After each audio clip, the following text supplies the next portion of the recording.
practical about it. So, you know, when we observe traces in electrophysiology, again, it's typically these complex signals that unfold over milliseconds and seconds.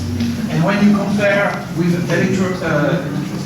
fMRI, where the concept of functional connectivity was kind of implemented or instantiated with Maule signaling.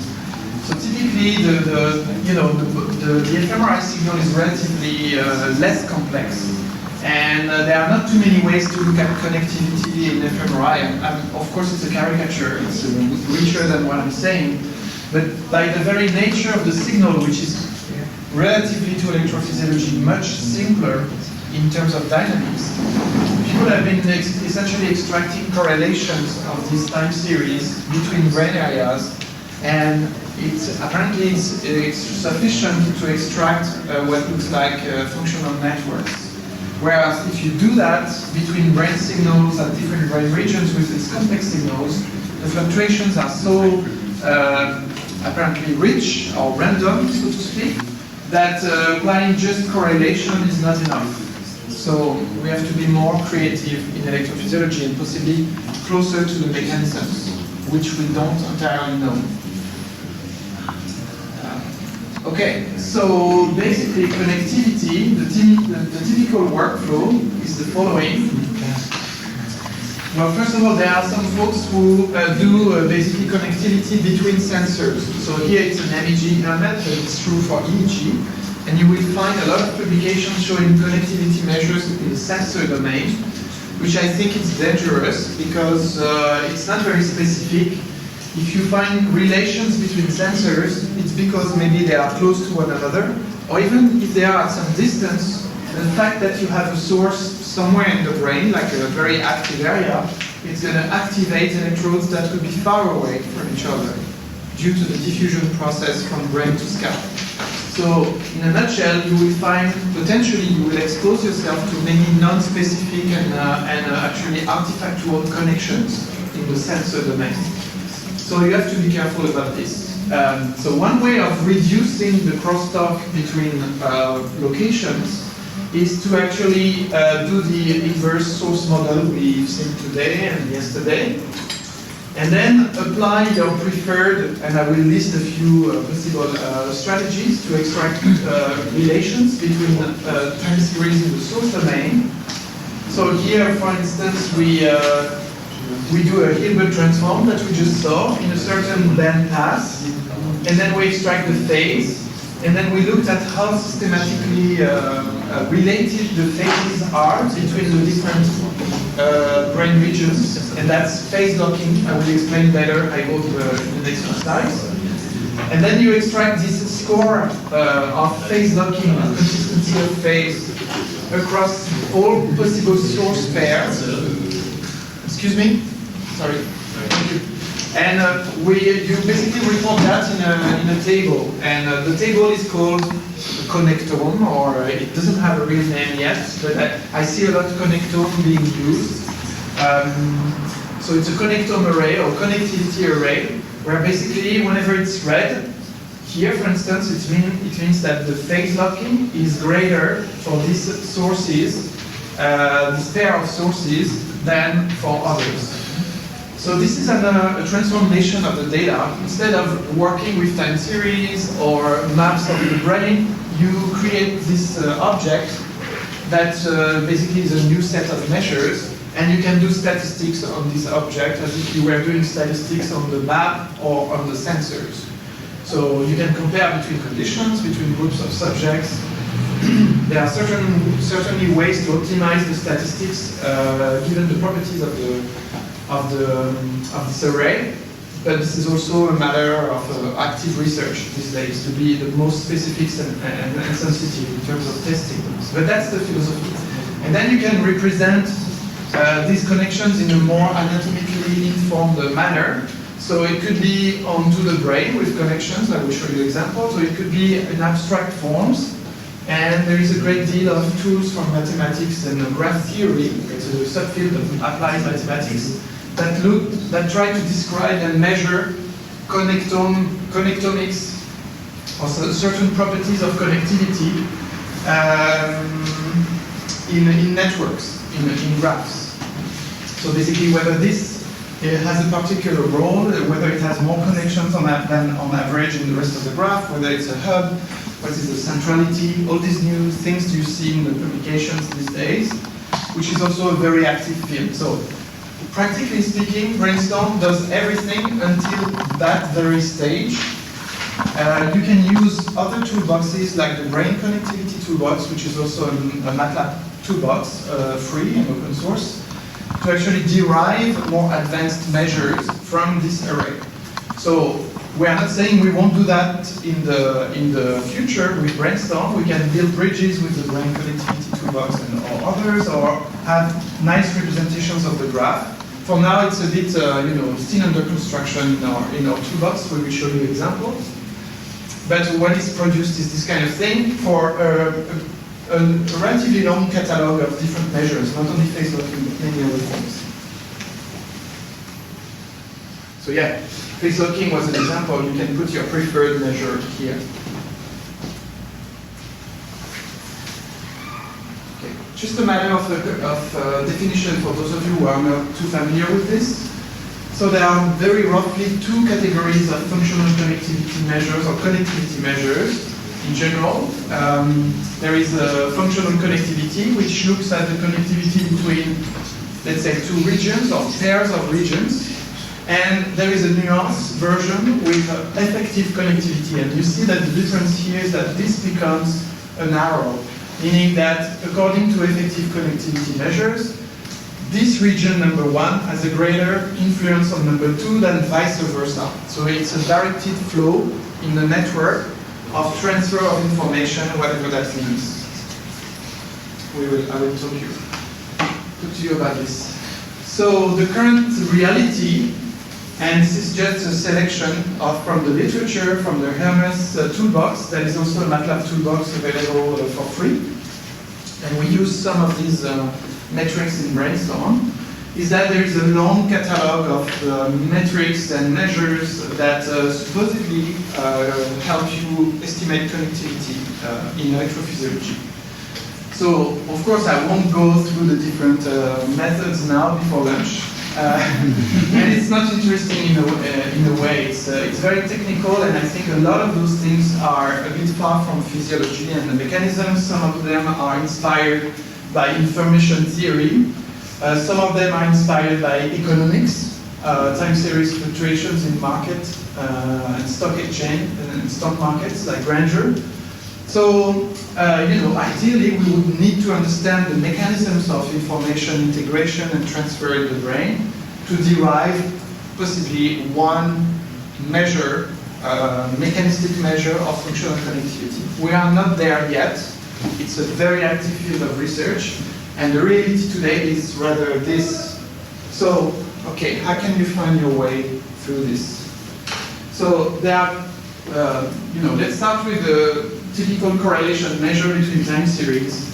And basically what it does, if you have two sensors or two scarred time series in Brainstorm, you can compute just the Pearson's correlation, which is basically looking at how correlated, how related those time series are, either in a certain frequency band or in the broadband. If it's broadband, this correlation will be driven essentially by the low frequencies component, because they are so high in amplitude and they're going to drive the correlation. So at the top you have a linear correlation of 1, perfect correlation. Here this is -1, inverse correlation. Here this is 0, the two time series are not related, at least in a linear way. And these two seem to be uncorrelated as well, with a correlation of 0. But when you plot x versus y, you see that it's not like a purely random relationship.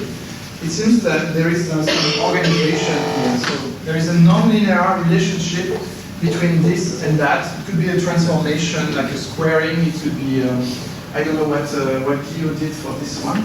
But it's an illustration that the correlation is only sensitive to linear relationships. So different maybe signs, different amplitudes, but basically a copy of the signal onto the other produces -1 or 1 correlation. So it's relatively limited. So, yeah, because it's, if you do that with a wideband frequency signal, and because frequencies may have a functional role or physiological interpretation in electrophysiology, folks have been looking at basically correlations between envelopes. So you remember with the Hilbert transform, we can produce basically the red envelopes that ride on top of the blue fluctuations. And if you have, so you produce two signals, which are the Hilbert transform in a given frequency band, and you can compute correlations between those red envelopes between two regions. So if the two frequencies are the same, and if the fluctuations between the two regions in amplitude are similar, you will have a high score of correlation. And even across frequencies, potentially, you could see whether the amplitude of a certain frequency is correlated with the amplitude of another frequency. And you do the Hilbert transform in both at the respective frequencies, and you compute the correlation on the red traces. So this is amplitude envelope correlation. It's been applied by folks in the UK, and they had some success to retrieve some of the resting state brain networks that are documented in fMRI. And they essentially did the narrowband amplitude envelope correlation in the beta band, and this is what they found. But it's a bit fragile, and we've had difficulties, and also they had difficulties apparently reproducing, generalizing these results. So there might be something in the beta band concerning resting states, but it's not entirely clear how it works. So to generalize that and to make it more systematic, there is this measure of coherence that is extremely popular also in electrophysiology. You probably saw a lot of publications using coherence as a measure of connectivity. And it's basically formally a form of correlation between signals at every frequency beam. So the F here is the frequency, which is available from your frequency spectrum that we saw this morning. So you're looking at a form of correlation between the frequency spectra. So you're going to have a high correlation between two signals, X and Y, at a certain frequency, if they have the same power, and if on average their phases are well aligned, or if there is a difference in phase that is constant over time. So if the phase is not fluctuating over time, and if the amplitude at this frequency is also are correlated in time, they don't need to be constant, they can fluctuate, but in a similar way, then the coherence is maximum, which is 1. So the good thing is also it's a bounded kind of measure between 0 and 1. Yep. So that's an example from our lab where we looked at visual motor coordination between hand move, during video game playing with a trackball. It doesn't matter the details, and we looked at basically the hand speed, which is a measure of behavior, with sensory motor activity reconstructed on the brain. So this is just an example of 3 seconds. We extracted basically hand speed from the trajectory of the hand in the plane of the trackball. This is the green trace. This is a source activity. There is no obvious relation, right, between the two, except that when you bandpass filter, here it was around 4 Hz, there is a beautiful correlation that is not due by chance. Here, this is just an example, but on average across the group, there was a beautiful correlation of the two signals, but in a very narrow band. And the way we found it was not by just bandpass filtering by chance and exploring, but by computing the spectrum of coherence between the motor activity and the trackball velocity, so the hand movement. And this is a coherence spectrum that looks like a frequency spectrum. This is frequency here. And in blue, this is the coherence between hand speed and motor brain activity. And you see a beautiful peak, narrowband peak, around 4 Hz across the group. And green is just the resting activity for control. So even though the frequency spectrum was showing very strong activity around 2 Hz, So the actual brain activity is very strong at 2 Hz in the frequency spectrum. The coherence was higher, was very high at a higher frequency of 4 Hz. So the physiological mechanisms are not well understood, but at least we can report this thing relatively clearly with coherence. And then what you can do, and it hasn't been invented by us, but it's very popular in the connectivity literature, which is the connectivity of brain activity or relationship between brain activity and dynamics of behavior. So it's not only brain-brain connections, it's brain to stimulus or brain to behavior correlation. And when we compute across the whole brain what brain regions seem to be correlated, so to be, or in coherence with behavior, we find the contralateral sensory motor. And we verified that it was not too sensitive to the measure of connectivity. So we used another one, phase locking, in the same frequency band. And we did find also strong phase locking of motor activity with behavior. And then you can proceed in a stepwise way by actually taking the activity in the motor cortex that was shown to be coherent with behavior, and then you do brain-to-brain coherence. So like a stepwise kind of progression. And this time you find what could be a sensory motor visual coordination network with sensory motor regions, parietal regions, ipsilateral cerebellum, we don't see it here on the projector, and supplementary regions, etc. Yes, please. Yeah. What do you mean by brain-to-brain coherence? Yeah, so here what we did is that the white dot that I show here was taken as a seed region of interest that was highlighted by the previous result because it was shown to be the region in the brain that was with highest coherence with behavior. So that's what we did. Then we took this actually region and its time series as a reference, as a seed, and then computed coherence with the rest, with every other possible region in the brain, but every other time series. And you see which one is the most important one, or which connectivity is the most important to the equation? And then what we did is actually paint the brain with, in red and yellow, but it's not brain amplitude or amplitude of brain activity. It's actually the magnitude of the coherence. For instance, this region is in red because it has stronger coherence with this seed region. And this one doesn't show any strong coherence with that region. You see? So it's a map of connectivity with a certain seed region. Sylvain? Yeah. If I got an experiment where I have identified some activity in some vibration and I want to measure coherence with another brain region, does it make sense to do it even if I don't see other regions that are activated strongly? Are you saying that you have some a priori region of interest? Yeah. Let's say the cingulate cortex in decision making, something like that, or attention. So you would use a certain region that is highlighted by either another portion of your data or from the literature or an atlas. So this is your region of interest as a scout in Brainstorm, and then you can do this.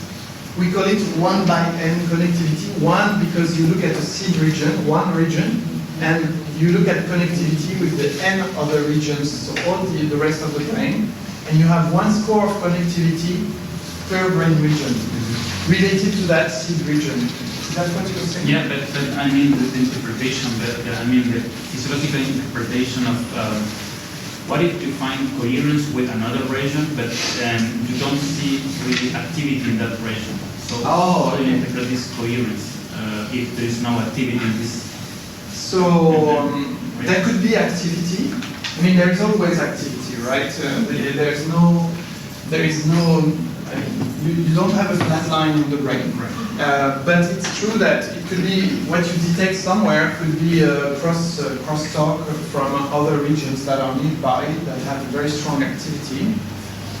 But you would find a correct connectivity in a bigger region anyway, around a certain spot that you are looking at. What I'm trying to say is that, like in the previous example, maybe this is what you are referring to, we had the strongest activity was not at 4 Hertz. I don't know where 4 Hertz would be, it's probably here. Well, it's close. Anyways, the peak was actually at about 2 Hertz. So the strongest activity was not where we detected the maximum of coherence. So why is it so that when there is very strong signals, the coherence might not be the highest? This we don't know. But it's been reported also in other studies that actually you might find coherence at a frequency that does not express the strongest activity or the strongest power. So it could be that when there is reduced activity, there is better phase consistency. I don't know. But this is something we see a lot, and others as well. So, yeah. Yeah. And this, in the other slide, the visual coordination that you showed, Yeah. is it a contrast of activity versus stress? Yeah. So the blue curves are for activity and green is for rest. And in the other slide, the connectivity that you showed. Yeah. Is also the connectivity of the visual motor coordination versus the rest. Yeah. Yes. Is it understood how different and distant brain regions could share phase and frequency? So, I mean, there are some theoretical, like I will try to explain at my lecture on Monday. So, I think we are missing some mechanistic theoretical framework. So that's what we are trying to do, to explain that despite the distance between brain regions, there could still be phase consistency. And we think it's possible despite the delays of conductivity, because most of the circuits, if not all the circuits in the brain, are closed loop. So there are feedback loops that constantly try to compensate, we think, for phase delays. And it's with relays in the circuits, at least from a computational perspective, and people in electrical engineering looking at systems, closed-loop systems, they have developed methods and understanding why a certain closed-loop system with some delay inside can be actually very good at compensating for delays after a certain transition period. Of course, during the transition, when there is an abrupt change in the input, the system takes a little while to lock on the input, but once it has locked, it can be very good at tracking small fluctuations in the phase in the input with zero phase delay. So, for instance, there is a well-known example in radio telecommunication. It's called phase locked loops, where actually the system is really designed in a very efficient manner to track changes of phase in the input, despite some computation in the loop and delays, for instance. So I think it's very powerful, but and maybe this is how the brain wiring works, but it's not yet well understood. Yeah. So it's a great field of research these days. So without going too much into the details, so we've seen measures of correlation and coherence that are sensitive to amplitude and phase. Some folks say that what counts is not so much the amplitude, but the actual phase of the signal, and this can be discussed, but anyways, I just want to list the fact that phase locking is actually also another measure of connectivity in electrophysiology, so maybe we can forget the left part. But basically how it works is that we have two signals again. We look at bandpass versions of the signals, and we look at basically the phase difference between the signals regardless of amplitude. So these are these two signals once the amplitude is normalized to 1 at every time point. And what phase locking does across time points, it's looking at the phase difference, the angle between the two signals. And so for instance here, you see that the two signals are perfectly overlapped, superimposed, and the phase difference is 0 or very close to 0, whereas at other instances like here, there are large phase delays. and back to zero phase delay. So this measure of limited or zero phase delay, or like a constant plateau of phase delay, it doesn't need to be zero, but as long as it's relatively stable over time, is sometimes interpreted as a sign of connectivity. So that's phase locking. This is also in Brainstorm. And that's also another representation, so you can look at phase locking in time, for instance, and this is again the unit circle where you plot the different angles of the phase differences between signals across time. And or it could be across trials for a certain time, or across subjects for a certain time after stimulus onset. You plot the phase difference between two regions across subjects. So, or across trials, and you look at the consistency of the phase across trial subjects or time. It depends on the variable of interest. So here you see a nice clustering of the phase, and maybe the average of the phase difference is meaningful. And so we are looking at phase delay, phase locking. And here it's another extreme example where actually across time or subjects or trials, the phase is all over the place. And you end up having a phase locking factor or value which is much smaller than here. So here the amplitude of the red vector is basically representing the phase consistency across the 4 examples here, whereas here it's rotating, kind of. So you have very small phase locking. And a question, is there some value that start to be acceptable or significant between 0 and 1? So it's actually, yeah, that's a good point. The PLV, the phase locking value, is bounded. It's between 0 and 1, indeed. But it's not a quantitative measure. It's not an absolute measure of significance, right? So ideally, you want to contrast, again, between groups or conditions, etc. So maybe in one condition, you're going to find this. Another condition, you're going to find this. And then, this is for one subject. You repeat across subjects, and then you do a typical 2-sample t-test, for instance. And then you assess significance. So, if you will, the measure of connectivity usually doesn't correspond, even though it might be very large, it doesn't mean that it's significant, because the significance is attached to your scientific hypothesis. And if in your 2 conditions it's actually a very large PLV that is produced, or coherence, etc., then the difference is not significant. Even though there might be phase locking in both conditions, but it does not relate to your scientific hypothesis, but it might be something else interesting. You see? Yeah.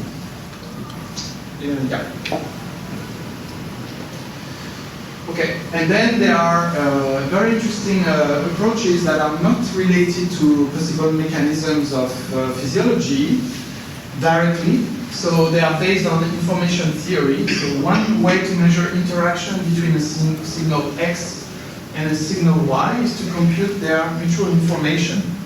So you observe a certain time series X, and it's going to take multiple values while Y is taking another set of values. You look at the same for Y, you look at the different values taken by Y, while X is living its own life.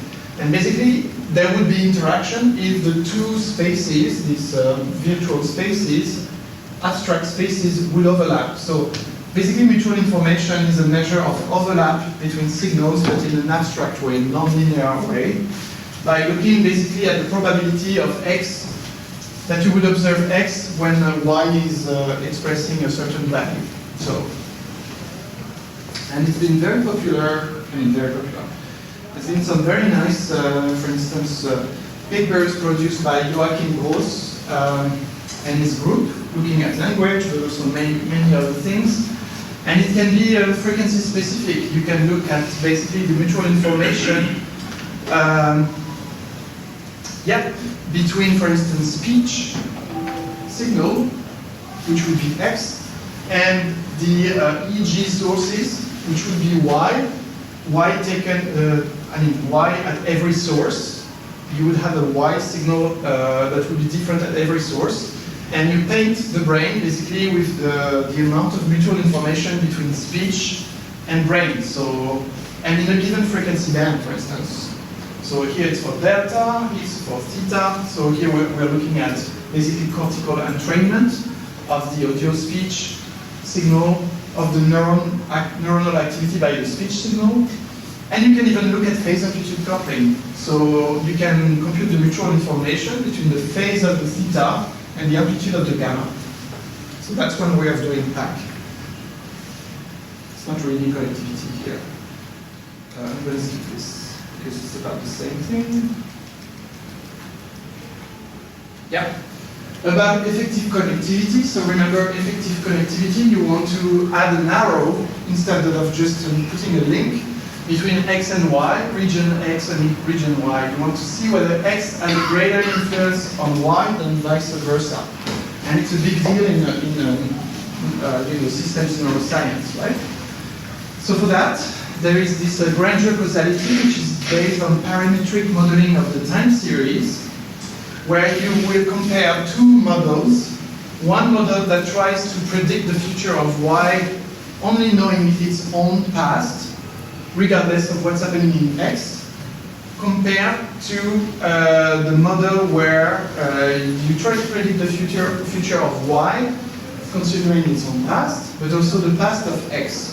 And if X has an influence on Y, then you will find that you predict better Y with the second model, knowing X, than the first thing. So it means that X has a causal role in the activity in region Y.